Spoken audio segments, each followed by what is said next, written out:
Assalamualaikum warahmatullahi wabarakatuh. Perkenalkan, nama saya Mia Laksmiati dari kelompok 4. Sebelumnya, saya ucapkan terima kasih kepada Ibu Risa Ratna Gumilang, Sarjana Pariwisata Magister Manajemen, selaku dosen pengampu mata kuliah Manajemen Keuangan Internasional. Pada kesempatan ini, saya akan menayangkan hasil presentasi yang telah saya buat dengan materi yang berjudul Financing International Trade atau pembiayaan perdagangan internasional. Baik, langsung saja ke materi. Yang pertama, saya akan menjelaskan pendahuluan. Aktivitas perdagangan internasional perusahaan multinasional dari waktu ke waktu semakin penting karena ditemukannya cara-cara baru oleh bank-bank komersial untuk membiayai perdagangan internasional. Peranan bank-bank komersial dalam membiayai perdagangan internasional memiliki posisi yang penting karena adanya komplikasi-komplikasi tambahan yang terlibat di antaranya. Yang pertama, sebuah perusahaan eksportir mungkin mengkhawatirkan kemampuan perusahaan importir untuk melakukan pembayaran. Yang kedua, meskipun importir cukup kredibel, pemerintahnya mungkin menerapkan sistem kontrol devisa yang melarang pembayaran kepada eksportir. Yang ketiga, importir mungkin tidak yakin eksportir akan mengirimkan barang yang telah dipesan. Yang keempat, sekalipun eksportir pasti akan mengirimkan barang, hambatan-hambatan perdagangan atau masalah transportasi internasional dapat memperhambat penerimaan barang.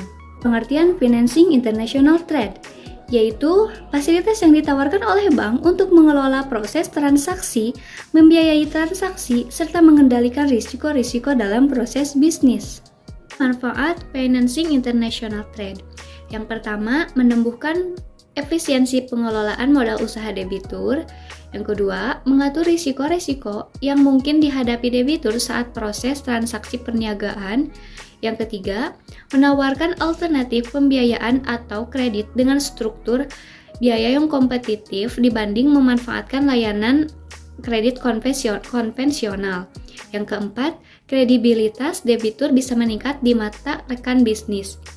Yang kelima, layanan berikut juga memberikan sarana untuk mendukung kelancaran transaksi debitur. Selanjutnya, ada metode-metode pembayaran perdagangan internasional.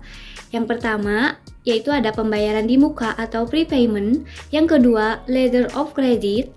Yang ketiga, ada drive, side or time. Yang keempat, ada konsinyasi atau consignment. Dan yang kelima, pembayaran kemudian atau open account. Dan saya akan menjelaskannya di slide berikutnya. Yang pertama, pembayaran di muka atau prepayment adalah pembayaran yang dilakukan dalam bentuk transfer melalui kawat internasional ke rekening bank eksportir atau ke suatu bank draft. Berdasarkan metode ini, eksportir tidak akan mengirimkan barang sampai pembeli melakukan pembayaran kepada eksportir.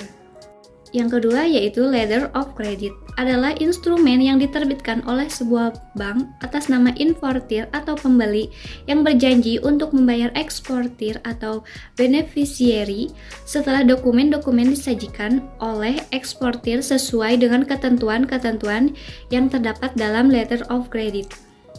Yang ketiga yaitu ada draft, side or time.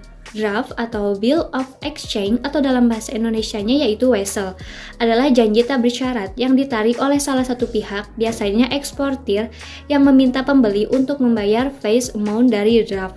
Jika pengiriman dilakukan berdasarkan side draft, eksportir dibayar setelah pengiriman dilakukan dan draft disajikan kepada pembeli untuk melakukan pembayaran. Metode ini dikenal dengan nama document against payment. Jika pengiriman dilakukan berdasarkan time draft, eksportir memberikan instruksi kepada bank pembeli untuk mengeluarkan dokumen pengiriman setelah pembeli menerima atau menandatangani draft. Metode ini dikenal dengan nama document against acceptance. Yang keempat yaitu konsinyasi atau consignment. Berdasarkan metode ini, eksportir mengirimkan barang kepada importir tetapi tetap memegang hak kepemilikan atas barang. Importir memiliki akses terhadap barang tetapi tidak perlu melakukan pembayaran barang sampai terjual kepada pihak lain. Selanjutnya yang terakhir yaitu pembayaran kemudian atau open account. Open account merupakan kebalikan dari metode free payment di mana eksportir mengirim barang dan mengharapkan pembeli untuk melakukan pembayaran sesuai dengan syarat-syarat yang disetujui bersama. Selanjutnya yaitu ada metode-metode pembiayaan perdagangan internasional. Sejumlah metode pembiayaan perdagangan internasional yang populer adalah yang pertama ada pembiayaan piutang, yang kedua ada anjak piutang, yang ketiga ada letter of credit, yang keempat ada bankers acceptance, yang kelima ada kredit perbankan jangka pendek, yang keenam ada forfeiting, dan yang ketujuh ada counter trade. Dan saya akan menjelaskannya di slide berikutnya. Pertama yaitu ada pembiayaan piutang, merupakan pembiayaan yang dilakukan bank dengan menyediakan kredit kepada eksportir yang dijamin oleh piutang usaha.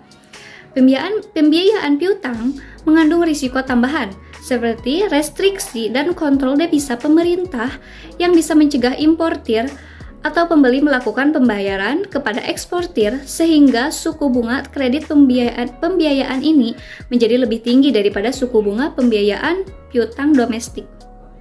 Kedua, anjak piutang atau factoring. Dalam tipe pembiayaan ini, eksportir menjual piutang tanpa recourse dan menanggung semua kewajiban administratif yang berhubungan dengan penagihan piutang dari pembeli serta exposure kredit pembeli. Yang ketiga yaitu ada letter of credit.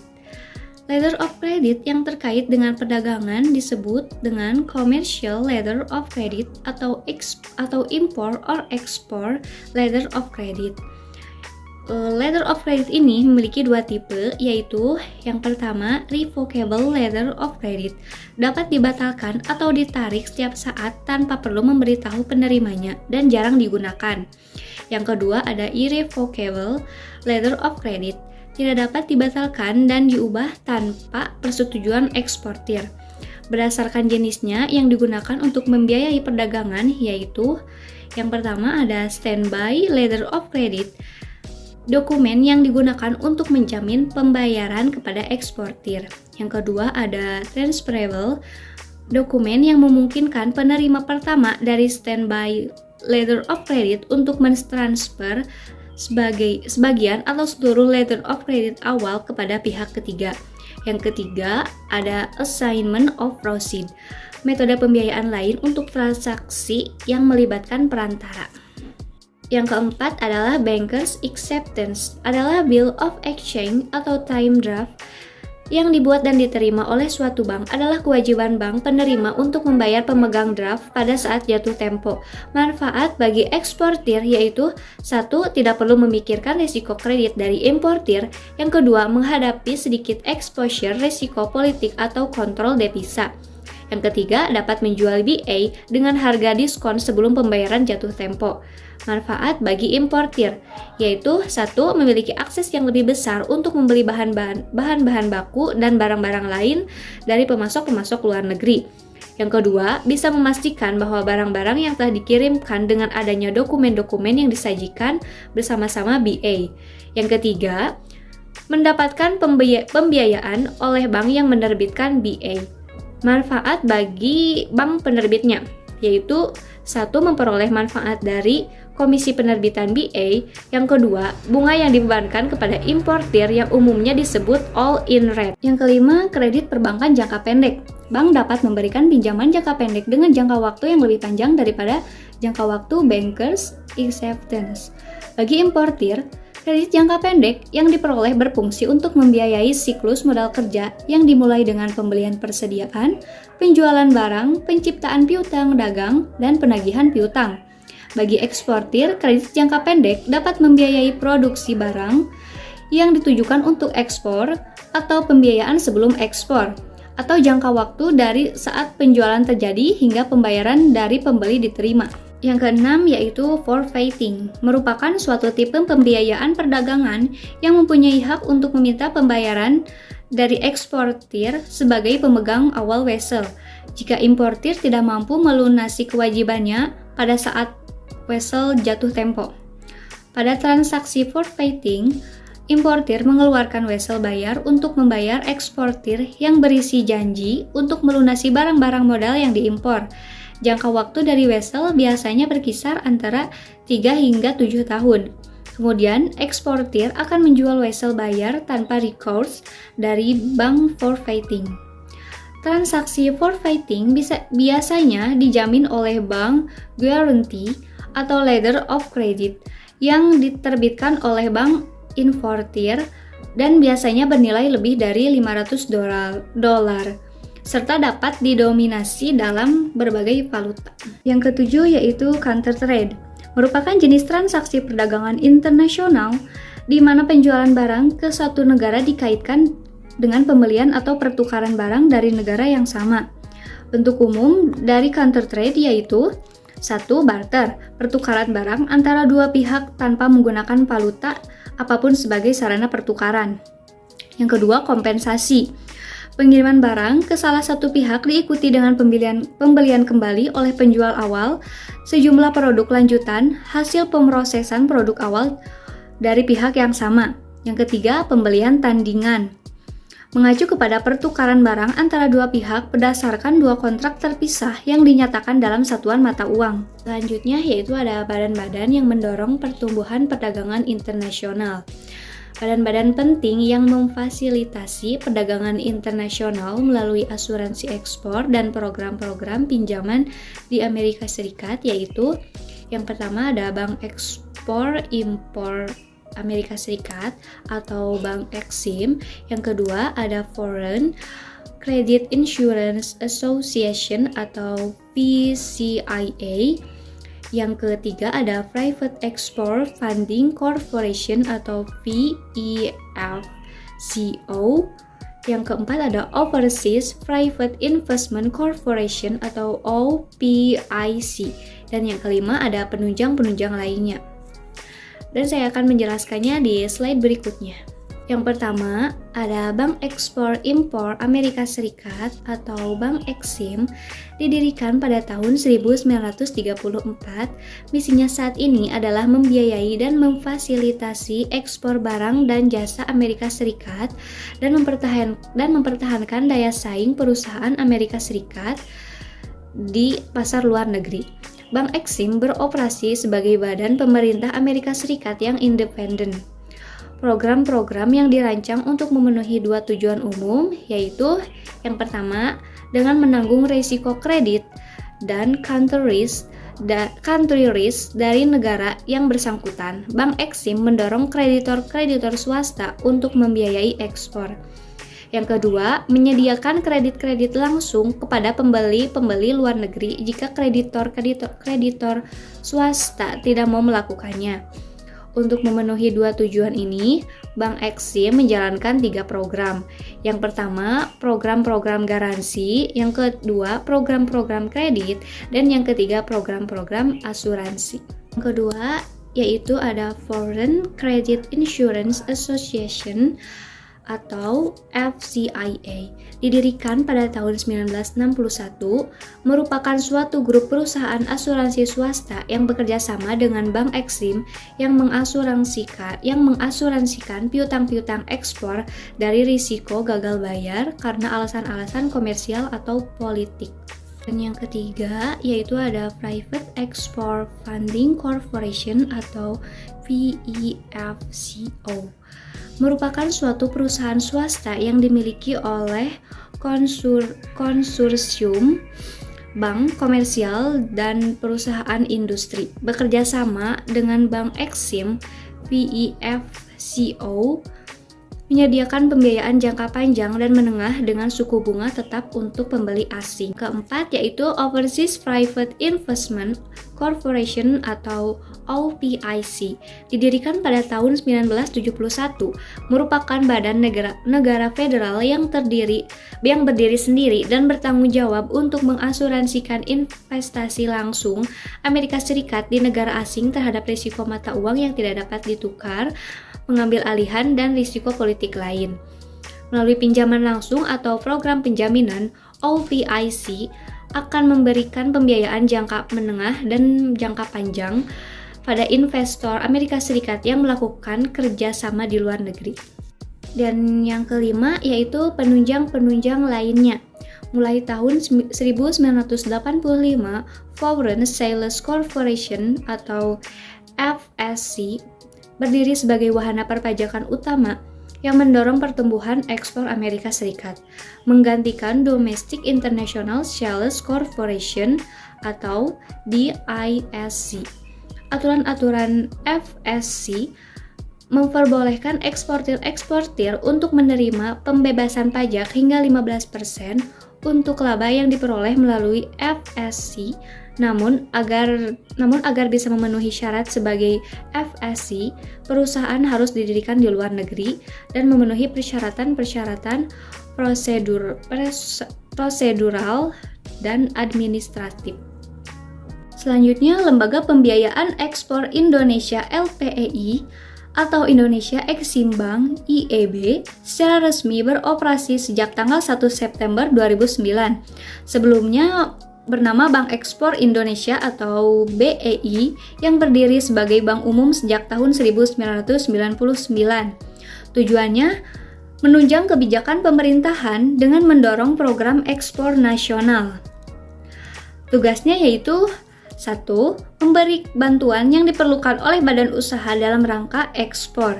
Yang kedua, menyediakan pembiayaan untuk peningkatan ekspor nasional. Yang ketiga, membantu mengatasi hambatan yang dihadapi oleh bank atau lembaga keuangan dalam penyediaan pembiayaan bagi eksportir. Yang keempat, melakukan bimbingan dan jasa konsultasi. Dan yang terakhir, melakukan kegiatan lain yang menunjang tugas dan wewenangnya. Untuk wewenangnya, yang pertama, menetapkan skema pembiayaan ekspor nasional. Yang kedua, melakukan restrukturasi pembiayaan ekspor nasional. Yang ketiga, melakukan reasuransi terhadap asuransi yang dilaksanakan. Dan yang terakhir, melakukan penyertaan modal dengan persetujuan menteri. Pembiayaan ekspor nasional yang dilakukan oleh Indonesia Exim Bank diberikan dalam bentuk 1. Pembiayaan, yaitu memberikan pembiayaan modal, kerja, atau investasi kepada badan usaha baik yang berbentuk badan hukum maupun yang tidak berbentuk badan hukum, termasuk perorangan dan berdomisili di dalam atau di luar wilayah NKRI. Yang kedua, penjaminan, terkait pembayaran yang diterima dari pembeli dan atau jasa dari luar negeri. Terkait pembayaran yang telah diberikan atau akan diberikan kepada eksportir Indonesia untuk pembiayaan kontrak ekspor atas penjualan barang dan atau jasa atau pemenuhan pekerjaan atau jasa yang dilakukan oleh suatu perusahaan Indonesia. Terkait menjadi mitra penyediaan pembiayaan transaksi ekspor yang telah diberikan kepada eksportir Indonesia. Terkait dengan pelaksanaan proyek seluruhnya atau sebagian merupakan kegiatan yang menunjang ekspor. Yang ketiga yaitu ada asuransi. Asuransi atau kegagalan ekspor, asuransi atas risiko kegagalan bayar, asuransi atas investasi yang dilakukan oleh perusahaan Indonesia di luar negeri, asuransi atas risiko politik di suatu negara yang menjadi tujuan ekspor. Dan yang terakhir ada kasus letter of credit di Rusia. Pelaku bisnis harus siap terperosok saat berdagang dengan Rusia. Sebuah perusahaan seafood terjebak bersama 7 juta ton ikan beku. Michael Graham, seorang eksportir seafood, mendapati bahwa Rosneft Bank, sebuah bank komersial di Rusia, telah membatalkan irrevocable letter of credit senilai 20,8 juta dolar yang mereka terbitkan kepada perusahaan milik Mr. Graham, Ocean Trades of North America, dengan alasan kesalahan teknis. Tindakan tersebut mengakibatkan 16.000 ton ikan yang akan dikirimkan kepada protek pembeli di Rusia berada dalam bahaya. Mr. Graham menumpukan ikan-ikan beku tersebut di Gulf Coast. Sebelumnya, ia telah membayar nelayan, distribusi, dan perusahaan-perusahaan penyimpanan ikan dalam rangka memenuhi batas waktu pengiriman. Mr. Graham tadinya mengasumsikan bahwa letter of credit, perangkat yang biasanya digunakan oleh para importir dan eksportir untuk membiayai transaksi-transaksi ekspor-impor, merupakan asuransi bahwa dia akan dibayar untuk ikan-ikan yang akan dikirimkannya. Dalam surat penjelasan yang disampaikan oleh Chairman Rosneft Bank, Valery Telegin, mengatakan bahwa kesepakatan dengan Mr. Graham adalah suatu kehilapan. Dia berkata bahwa banknya tidak memiliki wewenang untuk melakukan transaksi-transaksi komersial seperti kontrak antara Protect dengan Ocean Trades. Selain itu, katanya Protect tidak memiliki devisa untuk memenuhi kewajiban-kewajibannya berdasarkan letter of credit. Selain masalah yang dihadapi Mr. Graham, wirausahawan Amerika lain yang ingin melakukan bisnis di republik-republik bekas Uni Soviet menghadapi hambatan birokratif. Masalah yang dihadapi Mr. Graham hanyalah satu titik pada radar revolusi kapitalis yang tengah menyapu seluruh Rusia dan republik bekas Uni Soviet. Cukup sekian presentasi dari saya. Mohon maaf apabila banyak kekurangan. Wabillahi taufiq wal hidayah. Wassalamualaikum warahmatullahi wabarakatuh.